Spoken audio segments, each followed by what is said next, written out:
내가 보험 사고 났을 때는 내 보험 계약이 잘 살아 있었는데 보험 사고 나서 정신이 없어가지고 보험료를 몇 번 못 냈어요. 그랬더니 보험료를 내지 않았다고 실효가 되는 경우가 있어요.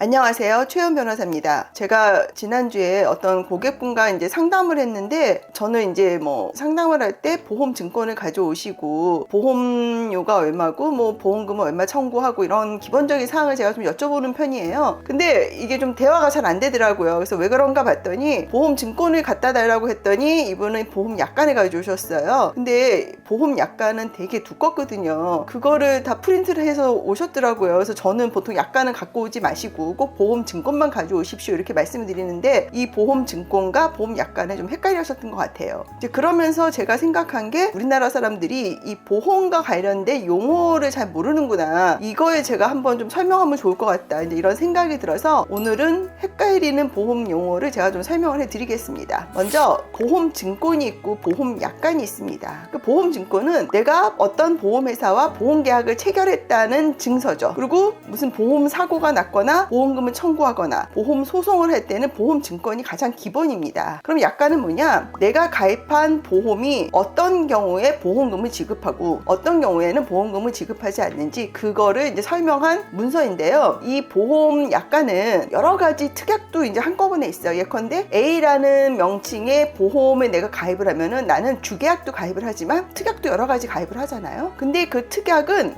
내가 가입하는 거는 대여섯 개밖에 안 될 수 있지만 그 보험에 나와 있는 특약은 아주 많아요. 100개 넘는 경우도 많거든요. 그렇기 때문에 이 보험 약관은 보험에 있는 특약을 모두 포함해서 그걸 문서로 된 것이기 때문에 매우 그 양이 많습니다. 그래서 특약까지 포함한 약관을 출력을 해서 변호사한테 가져오실 필요는 없어요. 왜냐면 이 약관은 너무너무 양이 많아서 이거를 갖고 계신 분도 있지만, 보통은 보험회사에서도 보험계약 체결하면 이 파일을 보내주거든요. 그럼 이제 파일 어디 가는지 찾지도 못하고 뒤늦게 이제 보험회사에서 파일을 받아서 그걸 다 출력을 해서 가져오시는 거는 너무 힘드신 일이고, 굳이 그렇게 안 하셔도 보험회사 홈페이지에 가면 보험 약관이 다 있습니다. 보험 약관보다 더 중요한 게 보험 증권입니다. 왜냐면 보험회사 약관은 엄청 많거든요. 그렇기 때문에 약관의 제목과 언제 계약을 체결했는지 이거를 알면 약관을 찾을 수 있기 때문에 사실 증권이 더 중요합니다. 근데 이제 또 증권 같은 경우는 어떤 문제가 있냐면, 내가 보험 사고 났을 때는 내 보험 계약이 잘 살아 있었는데 보험 사고 나서 정신이 없어가지고 보험료를 몇 번 못 냈어요. 그랬더니 보험료를 내지 않았다고 실효가 되는 경우가 있어요. 이렇게 실효가 되면은 나중에 보험 증권을, 나 옛날에 2년 전에 무슨 보험 들었으니까 보험 증권을 발급해 주십시오 이러면 보험회사에서 실효된 사람한테는 보험 증권을 발급을 잘 안 해줘요. 대부분 안 해주고 어쩌다가 한두 번 이렇게 발급받아 오시는 경우도 있는데 기본적으로 안 해주는 것 같더라고요. 그래서 실효됐을 때는 그러면 보험 증권이 안 되면 피보험자 담보사항이라 그래서 증권과 유사한 거를 이렇게 발급을 해줍니다. 그런 증권 내지는 피보험자 담보사항이 있어야지 보험 사고가 났을 때 이분이 보험금 받을 수 있는지 없는지 이렇게 변호사는 좀 판단할 수가 있죠. 그 다음에 이제 보험료랑 보험금이 있어요. 보험료는 우리가 한 달에 얼마씩 보험회사에 지불하는 돈, 그걸 보험료라 그러고요. 보험금은 보험 사고가 났을 때 내가 담보에 맞게 수령하는 금액, 보험금이라 그러죠. 이 부분은 그렇게 어려운 건 아닌 것 같아요.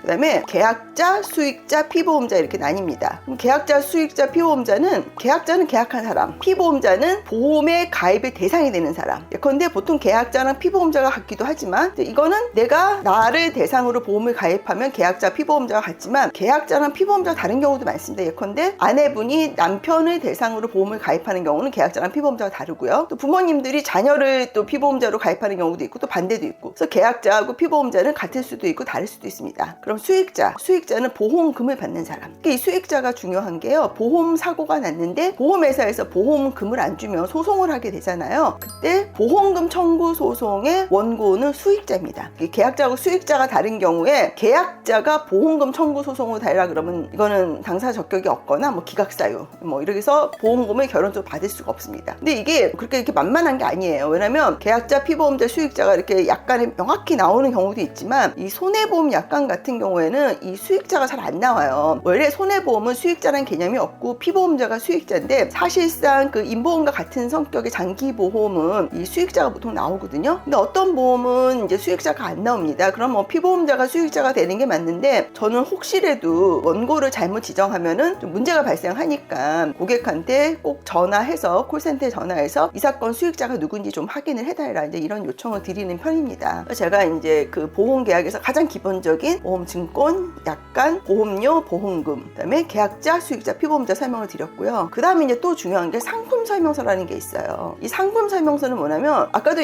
말씀드렸지만 이 보험 약관은 매우 두꺼워요. 뭐 아주 뭐 얇아봤자 100페이지고 뭐 몇백 페이지, 600~700페이지 있는 거는 그냥 평범해요. 그럼 내가 보험 증권은 이제 보험 가입했다는 내용은 알겠는데, 보험 약관의 그 600~700페이지를 나한테 준다고 내가 그거 다 알아들을 수 있는 게 아니거든요. 그리고 뭐 어떻게 뭐 찾아보는 것도 쉽지가 않아요. 주계약은 금방 찾지만 특정 보험에 포함된 특약이 뭐 100개 이렇게 있는데, 그 중에 나는 6개만 가입했는데 그 6개를 찾아서 읽어도 사실 한국말이긴 하지만 좀 이해가 어렵습니다. 그래서 내가 가입한 보험의 중요한 내용을 따로 이렇게 설명을 해놓은 자료가 있어요. 그게 상품 설명서입니다. 이 상품 설명서가 보험금 청구 소송과 관련해서는 매우 중요한 요소예요. 그래서 보험회사도 그 이제 보험 계약을 체결을 할 때 청약서도 작성하지만 상품 설명서를 설명을 하고, 보험 계약자가 중요한 내용을 덧글쓰기를 직접 하고 또 서명을 합니다. 근데 문제는 이 상품 설명서도 이게 양이 적지 않아요. 물론 특약을 얼만큼 가입하냐에 따라 다르지만 적어도 10페이지, 보통 뭐 30페이지 정도 돼요. 근데 30페이지가 뭐 글씨가 큼직큼직한 게 아니에요. 10포인트도 안 된 작은 글씨로 빡빡하게 있고, 그 내용이 이 보험 약관, 뭐 예컨대 700페이지 이상의 약관에 중요한 내용을 요약을 한 거기 때문에 내용이 상당히 어렵습니다.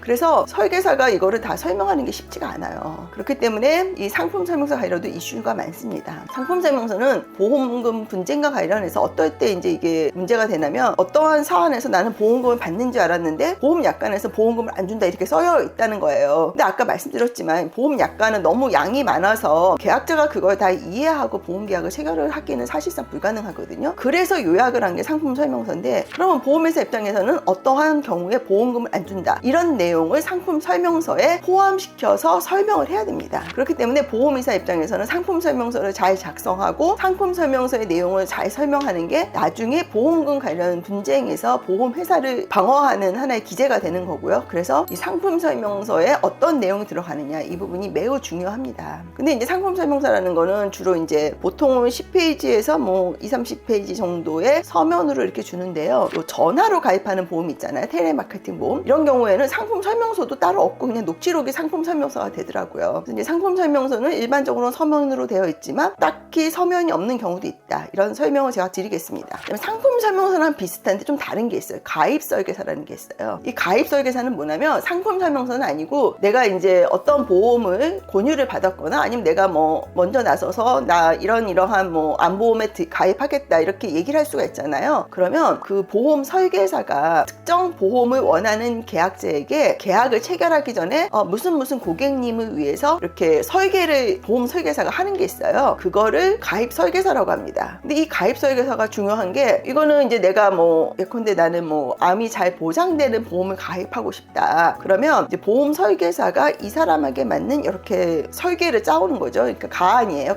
가안인데 가끔씩 이 상품 설명서랑은 별개로 이 가입 설계서에 보험회사가 사실은 보장하지 않는 내용을 이렇게 넣는 경우도 있고, 또 이렇게 수기로 기재를 하는 경우가 있습니다. 그러면 나중에 이 가입 설계서를 보고 나는 이 회사에 이러한 상품을 가입하겠다. 왜냐면 내가 처음에 바랬던 암을 잘 보장하는 상품을 가입하고 싶었는데 이 보험 설계사가 가져온 가입 설계사를 보니까 보장이 되게 잘 되는 것 같다. 그걸 보고 그 회사에 암보험을 가입을 한 거예요. 근데 나중에 보니까 내가 가입한 거는 설계사가 말하는 거랑 달라요. 특히 상품 설명서에는 가입비 했을 때 보장이 안 되는 내용이 많은 경우가 있거든요. 그럴 때 법적 분쟁이 있을 때 계약자 측에서는 이 가입 설계사를 가지고 있다 그러면 그거를 증거로 제시해서 이렇게 설명을 해서 나는 이렇게 가입을 한 거다. 그러면 원하는 보험금을 받으실 수가 있습니다. 근데 이제 가입 설계사를 잘 보관을 하시는 분들은 없으시더라고요. 하여튼 그 보험 계약을 체결할 때 설계사나 회사로부터 받는 자료는 잘 보관을 하시는 게 혹시라도 있을 분쟁에 나중에 큰 도움이 됩니다. 그래서 오늘은 이제 그 보험과 관련해서 가장 기본적이지만 비슷비슷해서 헷갈리는 용어를 제가 설명을 해드렸습니다. 그리고 더해서 제가 한 가지만 더 설명을 드리겠습니다. 이거 가장 중요한 건데도 좀 많이 헷갈리세요. 보험금 청구권 소멸시효가 3년입니다. 이 3년이란 얘기는 좀 많이 아시는데 많은 분들이 좀 착각을 하세요. 이 보험금 청구권 소멸시효는 3년이라는 거는 어떤 분쟁이 생겼을 때 그 기산점은 보험사고, 보험사고라는 거는 뭐 상해다, 재해다 이런 경우는 특정 이벤트가 발생한 날이 보험사고일이고요. 질병은 예컨대 진단금 보험이다 그러면 그 질병 진단을 받은 날, 수술보험금이다 그러면 그 수술보험날이 이 보험사고의 기산점입니다. 그럼 이 3년이라는 거는 보험사고가 발생한 날로부터 3년 내에 청구를 해야지만 소멸시효가 완료되지 않는다는 건데요. 이 청구는 법원 기준 3년입니다. 근데 많은 분들이 착각하시는 게 보험사고 발생한 날로부터 3년 내에 보험회사에 청구를 하면은